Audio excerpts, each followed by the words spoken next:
I'm here today as the commanding general of the 200th Military Police Command to discuss my vision of the future. So I'm Major General Hussey, and I recently put together a command vision that should take the 200th Military Police Command out for about the next 5 to 10 years. What I did was I looked at the battlefield, the world, and where I believe we're headed. I conducted an analysis. I spoke to my staff. I conferred with the other military police generals in the United States Army Reserve, and I kind of laid out a vision, a path of the way forward. The 200th Military Police Command is located in Maryland, right outside the gates of Fort Meade. And we're comprised of approximately 14,000 soldiers and civilians. Now, civilians are just astronomical. They play a vital role in what we do, so I'm very proud of what they do. Sometimes they're behind the scenes and don't necessarily get the accolades our soldiers do, but we couldn't function without them.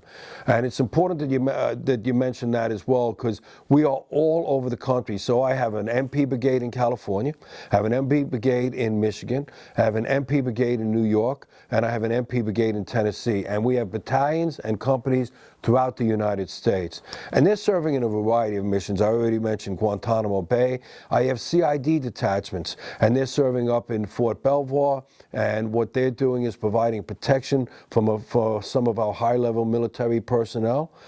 We have individuals that are serving in the Middle East. Obviously, we've served in Iraq and Afghanistan. I even go back to Desert Storm, where we have many veterans of Desert Storm as well, where we did the enemy prisoner of war mission. But right now, we have people serving in Qatar. We have people serving in Kuwait. And I'm really proud that we just had individuals mobilized to welcome our Afghan partners in. And they did an absolutely fabulous job with the refugees around. As a matter of fact, some of our military police were on annual training, and these bases were notified that these refugees were coming in, and it was our subject matter experts that went out to help them plan based on similar, but not the same, similar kind of training with detention ops, where it's just accountability, the right treatment, how maybe to separate people based on gender or basically age and things of that nature. So I'm really proud in a crisis situation they were going to get out and did that kind of work for us. So the 4 things that I'd like my soldiers to remember, we've discussed them at length here, but really to take home and package them, is readiness, training, modernization, and multi-domain operations. Those are the 4 areas that our soldiers should focus on. Because we're the premier force in the Army Reserve, and I say that without doubt. The working relationship right now, if you were to look at military police throughout the United States Army arsenal, it's about 1/3 broken down. Compo 1 active duty, Compo 2 in the National Guard, and Compo 3 in the Army Reserve. And I'm going to tell you something right now. We have such a great relationship with our partners on the active duty and National Guard side. And we can't speak any more highly of the USAMS, United States Army Military Police School. So we're working hand in hand, and we're trying to get the best training. Right now, we work through COVID. While a lot of other major subordinate commands didn't, we knew we had to be here because the country depended on us. It's easy to sit back now and look in retrospect and say we were wrong, but at the time, I told my staff, we have to be ready to react. What if the whole Pittsburgh Police Department gets COVID?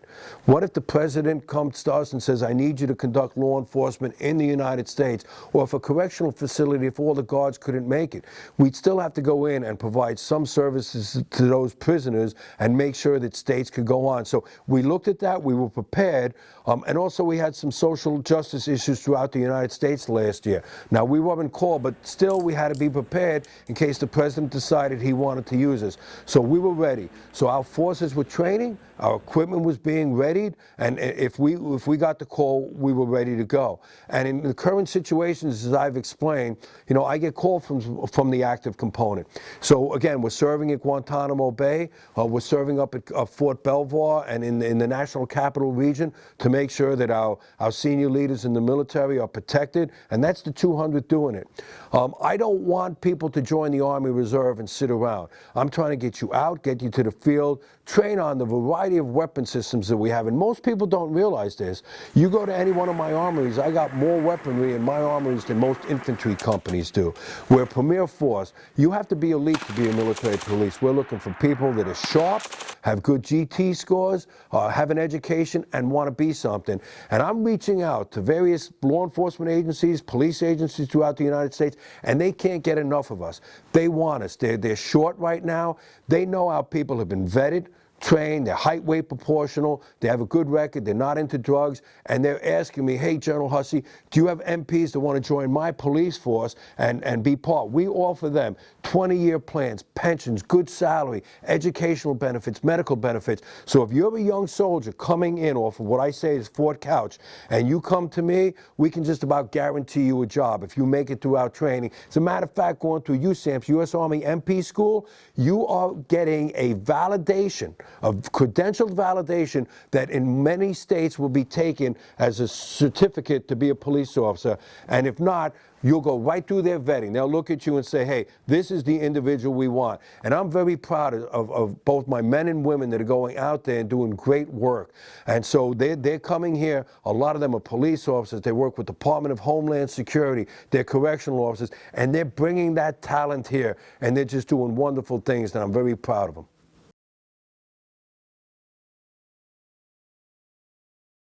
So the way I look at it is this.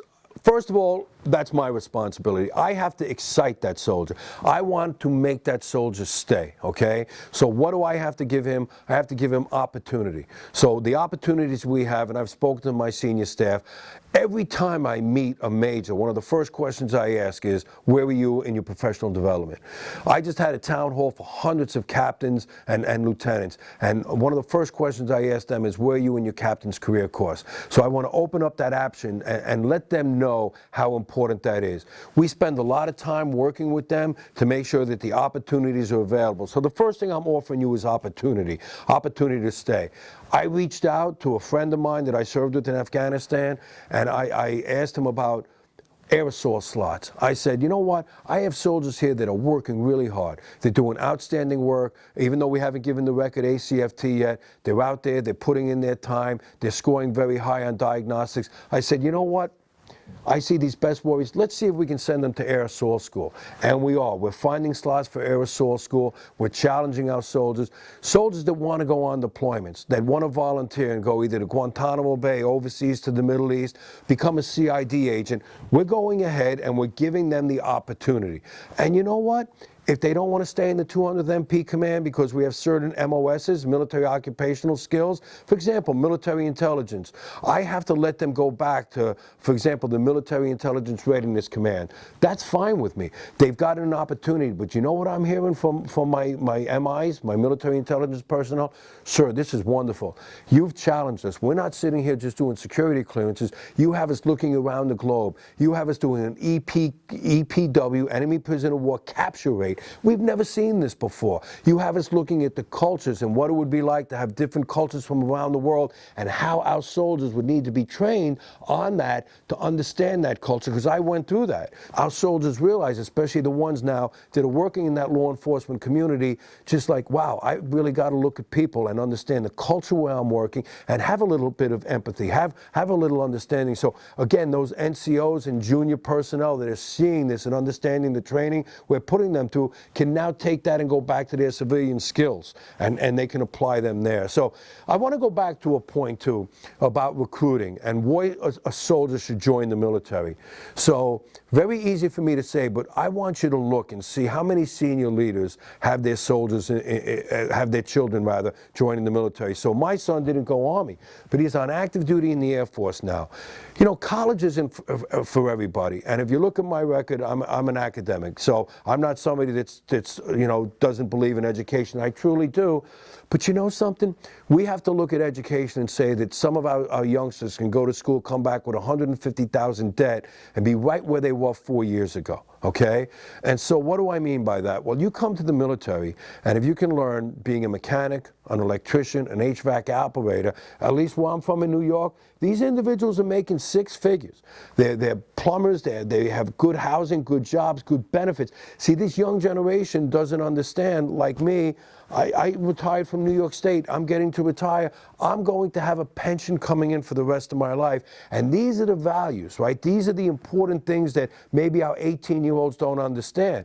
But so getting back to my son now, he's about 2 years into his associate's degree. He's picked up cyber with a top secret clearance. He's going to be marketable, meaning he can walk out of the military and get a job. How many of our young students are walking out of college into a Fortune 500 company?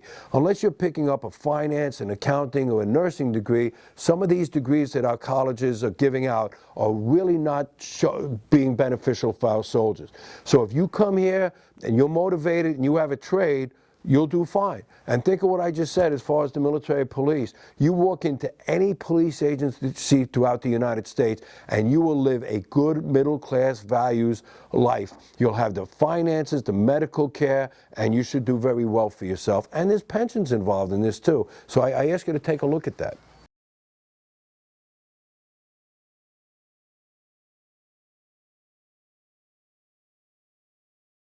The first thing I did was I looked around the globe. And I said, what do I believe in conjunction with the national security strategy, the defense strategy, what did I believe were the big areas that we had to focus on? So immediately we're looking at the near-peer threat. And my vision was drawn up before the current crisis in the Ukraine, but I looked at both China and Russia as near-peer competitors and something that we had to be aware of and to be ready to face. I looked at the other potential enemies that the United States may face, one in North Korea, Iran, but we're still battling this terrorism. And when we look at terrorism, we look both domestically, right, which is more of a civilian law enforcement engagement, but also the terrorism that we experienced here on 9/11. And as a native New York, I experienced that firsthand. So now we've seen the crisis in the Ukraine and we've learned a great deal from that. And it's everything that we anticipated. The one thing that the command has to understand, and every time myself, my CSM, and my senior leaders go out, is we are the Army's experts on detention operations. We are on every op plan throughout the globe to handle that. The rest of our joint brothers and sisters, being the Navy, the Marine Corps, the Air Force, and the Coast Guard, do not have that expertise. Now, that's not to suggest that they won't be augmenting us and assisting us, but presently we will be the #1 game in town, along with our National Guard brethren. When we look at allies, it's the same thing.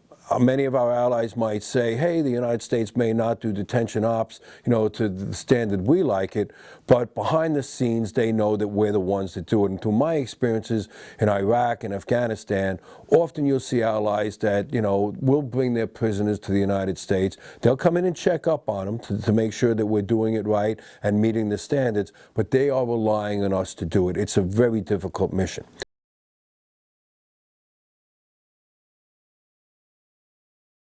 I look at the responsibilities that our 4 stars and our 3 stars have, and it is just, I don't believe that there's any civilian occupation that can even have an idea of what these individuals have and exactly what's on their plate.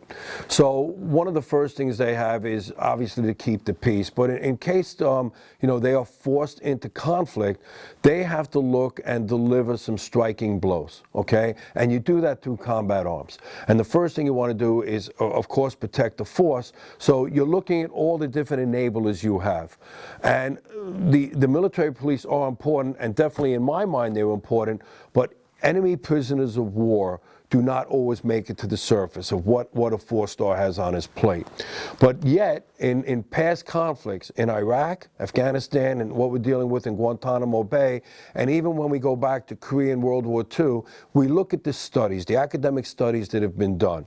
And the attention that was given at the time was not a great deal. It wasn't really put in the plans, and then afterwards we've paid a price. So we can see through some of what happened at Abu Ghraib, not having the training, the right leadership, the resources, it turns into an error.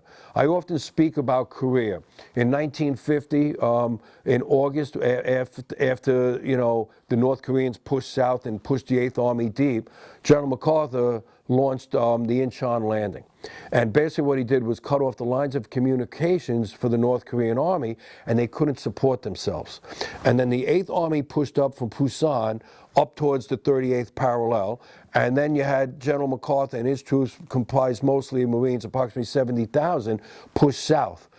And we went from about 1,970 prisoners in August of 1950 to about 175,000. And we didn't really have a plan.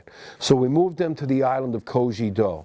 And the North Koreans took advantage by putting in trained infiltrators into that to cause disturbances in the camp. And we didn't have, again, the right resources, the right training. So it turned into a bit of a fiasco, if you will. And then we saw similar circumstances in Iraq where individuals went over, didn't have the right resources, didn't plan for the amount of prisoners we take.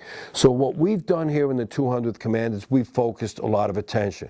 I'm in the generation now where I actually ran a camp in Iraq and Afghanistan, and so did a lot of the senior leaders. And before these senior leaders were finishing up their tours and potentially retiring, what we wanted to do was we wanted to train our staffs at the brigade, the battalion, and even the company level so that they would have a concept. So we brought back some people that had great experience with this, from General Petraeus to General Brooks, General Quantock, who used to be the Provost Marshal for the Army and ran Task Force 134. And we spent about 3 or 4 days discussing it so that we would have a concept. And then what we're trying to do in our period now is we're reaching out exactly to those 3- and 4-star commanders to say, hey, listen, we're here. And we don't have to be an afterthought. We could work hand in hand with you now. I use a lot of sports analogies, so I said, why should we meet at 10 to 1 in the locker room of a football game that's about to start at 1 o'clock, and then we're going to meet in the locker room to take the field together? We can't do it that way. We should be going through summer camp. So when everyone shows up for the football summer camp sometime in July, the MPs need to be with you through training, planning, rehearsals, and this way, hopefully we never go to war. But if we do, we shouldn't be a foreign entity. We should be hand in hand. Our staffs have worked together, we've met, and we have the plans, we have the resources, because this is not just military police. This is going to be logistical experts, medical experts, legal experts, engineers, civil affairs, information ops. We are going to use the gamut of Army resources to get this mission done right. And so that's the vision I have. So we're trying to do the training, we're trying to modernize in the equipment, and we're trying to get out there and speak to our partners. And we're trying to work with allies. I've sent some of the best teams we have now to foreign nations. I'm trying to reach out to allies in conjunction with the Army Service Component Commanders to make sure that we're nested in their concept for the Geographic Combatant Commander's theater plan, to make sure that we're in sync with him, we're aligned with him, and in Southcom it's her, and to make sure we've captured that. And so we've supported that, and we'll continue to support that. And while we're still serving down at Guantanamo Bay, I have my young company grade officers and junior NCOs down there, and they're getting a lesson in how to do detention operations correctly in accordance with international standard. We've also had conferences with the International Committee of the Red Cross to make sure that they come in and that we view them not as adversaries but as partners to come in as a checks and systems for us. And so I've come out with a kind of phrase of do no harm. So war is chaos, and people need to understand that. So if you go to a conflict, you may not have all the resources. You may not have a heated building, a perfect restaurant or cafeteria, but what you can have is Army values. And what I mean by that is that when you capture an enemy prisoner, as long as you're treating them with respect and dignity, you're not physically abusing them, you're giving them the best medical care that you have, and you're trying to feed them, I will take that. I'll take that as a victory. And then as we mature the theater and get better, then we can work on better housing, air conditioning or heating, or whatever the case may be. But that is the mantra that I'm trying to teach our soldiers. Just think, I have children in the military, a lot of our senior leaders do as well. All I'm asking that if my son were to be captured, that he's treated in accordance with what I'm trying to tell my soldiers. Just treat him well with dignity, respect, don't physically harm him, feed him, and if he needs medical care, make sure that he gets medical care. So I think that message is getting across, and you know, from what I'm receiving back, it is, and I think we're impressing a lot of the outside external people that are coming in to seeing exactly where the 200th is going and our vision for detention operations in future warfare.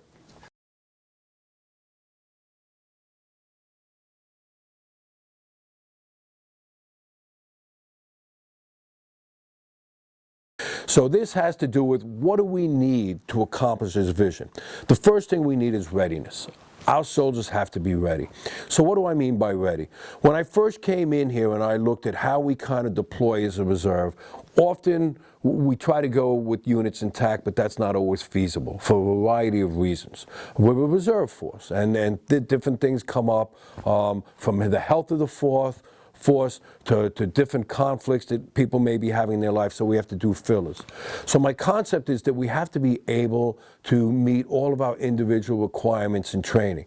We have to be very proficient at the Army warrior tasks, particularly shooting, moving, and communicating. And then my concept there is when a unit gets to the MOB site, the commander then has a basic knowledge that these soldiers coming in from various units around the 200 all are proficient in Army warrior tasks, and now when I get them here, I can more focus on the collective tasks that I'll need to get out the door. And so we're also looking at the modernization piece with that. We've got to make sure that our equipment is modern. All right, we're proficient at our equipment. So one of the things that I'm looking at, both in the modernization field and the readiness field, is I've made it abundantly clear to all of my commanders that I want every soldier firing crew-served weapons, okay? Would it be great if I could get, crews to go through and get qualified together? That would be absolutely fabulous. But when we look back at the history of warfare, particularly Jessica Lynch and what we experienced in the Iraq war, you don't know what's going to happen. So at any time, whether you're a nurse, you work with the JAGs, or you're a wheeled mechanic, or even the CG, I better know how to pull back on the charging handle of an M2 machine gun and be able to use it. And hopefully you'll see a video where I went out and had a sergeant barking in my ear about trying to get me qualified on the range, and that's what it's all about. So I'm very excited, and my commanders have my intent on that.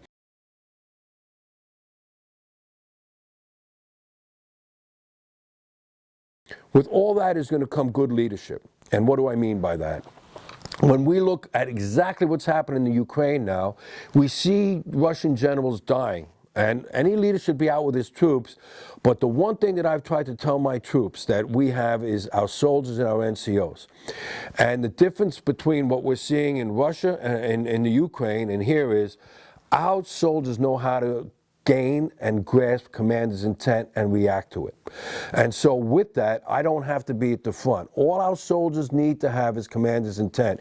You take 3 or 4 young American soldiers less than 22 years old and they have commander's intent, they're going to accomplish that intent.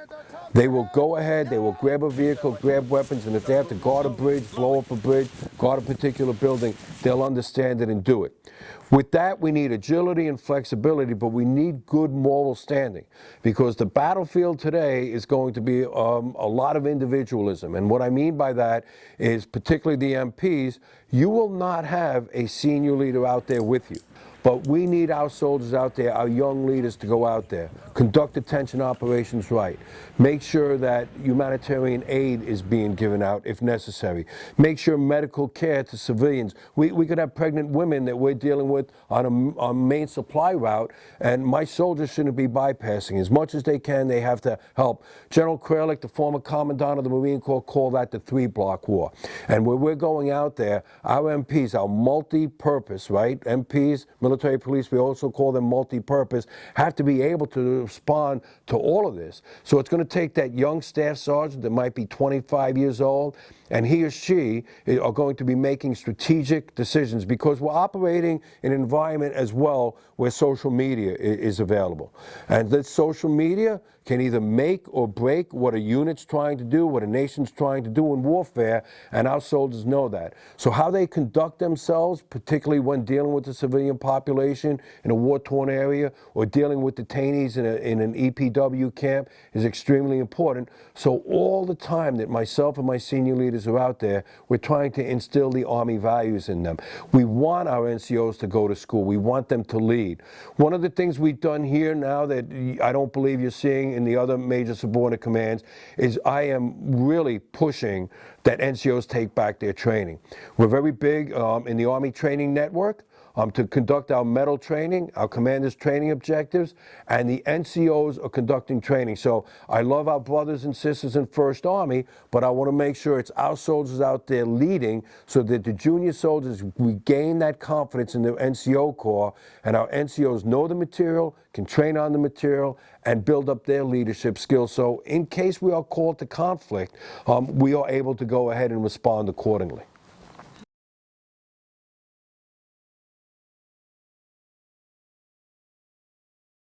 Sure, medical readiness, right? That means the soldiers are fit and ready to go. One of the worst experiences I've had, and this has happened to me since about the mid-90s, where I was in a civil affairs command and we were deploying soldiers to the Balkans, is, and I'll just give a nice round number, 100 people go to a MOB site and they start going through the medical readiness process. And you're counting on individuals to go, both as a senior commander, but also your battle buddies are counting on you to go. And then we find out that, you may have a torn right ACL, or your teeth are not ready to go because you're just going to wind up going to theater where there's not enough dental care and they can't support, pulling wisdom teeth and things of that nature. So you're pulled off a battle roster. So we go, let's say, from 100 individuals, and once we go through a medical readiness process, we're down to, say, 85, even 90, whatever the case is. That's disturbing enough. But then we have soldiers sitting home, and I like to call it Fort Couch, where they're going along with their life, happily married, 2 kids. They had tickets for a baseball game over the weekend, and they all of a sudden get a call and say, hey, Specialist Hussey, we need you to report to Fort Dix. You're going to MOB for the next 9 months, and you're going to Guantanamo Bay. And you're like, but you don't understand. I have a job, my children, my husband, my wife, whatever the case may be. So it really throws that soldier for a loop. So if we can keep soldiers medically ready, it's more cost effective.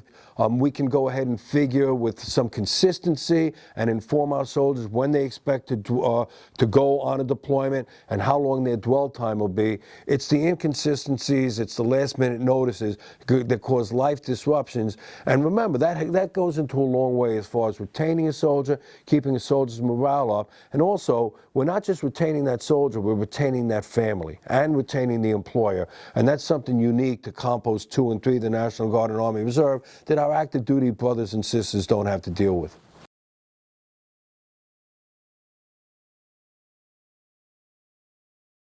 Physical fitness is one of those things that I have really pushed throughout my career, all right? I've enjoyed physical fitness.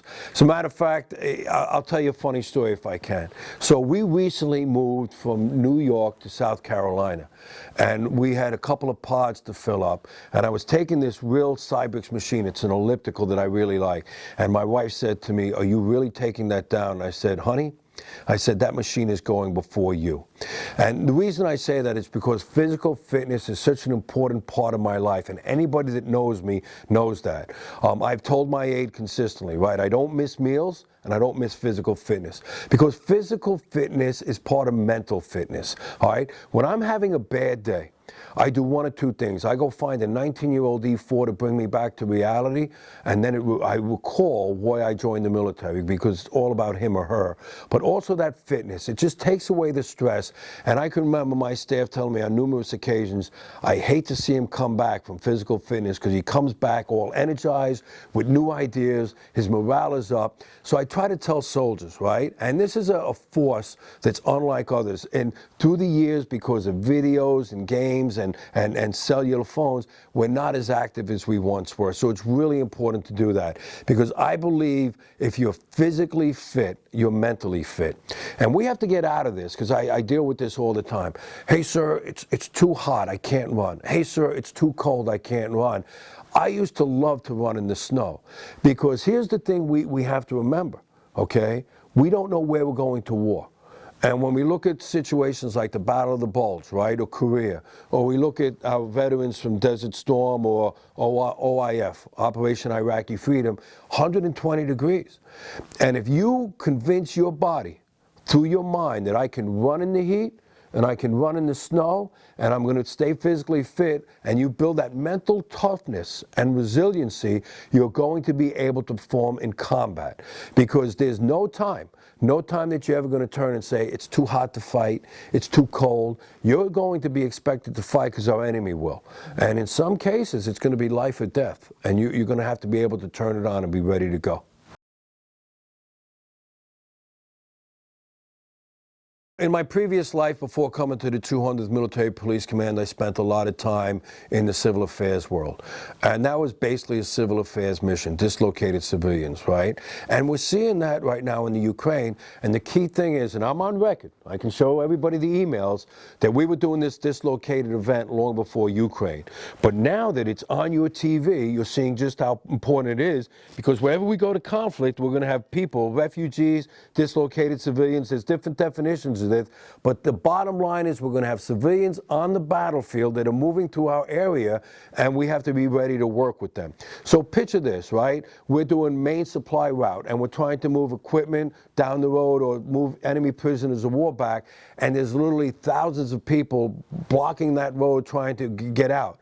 Well, we just can't move them off. We have to work with them. We have to work with host nation authorities, potentially host nation police, but also the international community, international organizations, non-governmental organizations, NGOs, to help work with them. And again, treat them correctly. Again, you're going to have people of all ages, all medical conditions. Some of those people are working with the livestock that they're not going to break part with and deal with that. So we, one, have to understand where we're going, understand the culture of the people, and then be able to deal with that and work with those organizations to make sure, because if not, we can become combat ineffective if those individuals are in the field, and sometimes our enemies will use them against us. So they may be lined up in areas where they're going to be put in so combat arms can't target those areas. We have to be cognizant of that. So as much as we can to work with both our planners and also the host nation and those civilians, it's going to be important for us to achieve victory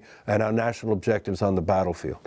And so we'll be working with our civil affairs brothers and sisters to put together a similar training event that we understand doctrine and best practices to make sure we can do that.